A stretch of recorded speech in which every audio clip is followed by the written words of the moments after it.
ಎಲ್ಲರಿಗೂ ನಮಸ್ತೆ. ನಿಮ್ಮ ಹರ್ಷಿತಾ ಯೂಟ್ಯೂಬ್ ಚಾನಲ್ಗೆ ಮತ್ತೊಮ್ಮೆ ಸ್ವಾಗತ.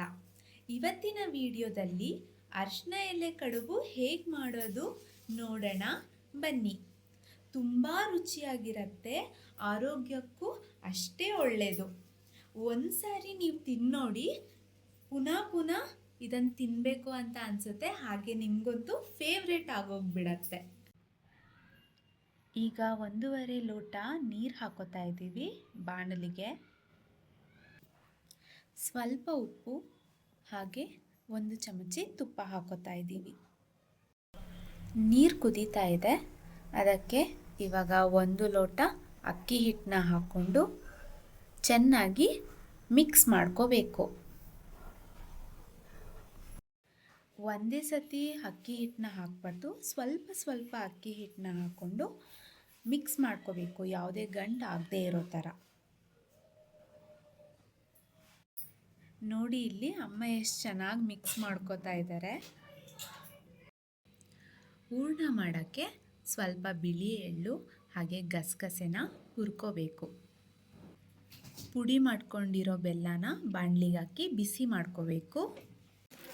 ಹುರಿದಿಟ್ಕೊಂಡಿರೋ ಎಳ್ಳು, ಗಸಗಸೆ, ಏಲಕ್ಕಿ ಪುಡಿ, ಕೊಬ್ಬರಿ ತುರಿ ಹಾಕಿ ಮಿಕ್ಸ್ ಮಾಡಿಕೊಂಡು ಗ್ಯಾಸ್ನ ಆಫ್ ಮಾಡ್ಕೊಳ್ಳಿ. ಅಮ್ಮ ಹೂರ್ಣನ ಮುಂಚೆನೇ ರೆಡಿ ಮಾಡಿ ಇಟ್ಕೊಂಡ್ಬಿಟ್ಟಿದ್ದಾರೆ, ರೆಕಾರ್ಡ್ ಮಾಡಲಿಕ್ಕಾಗಿಲ್ಲ ಹೇಗೆ ತಯಾರಿಸಿರೋದು ಅನ್ನೋದು.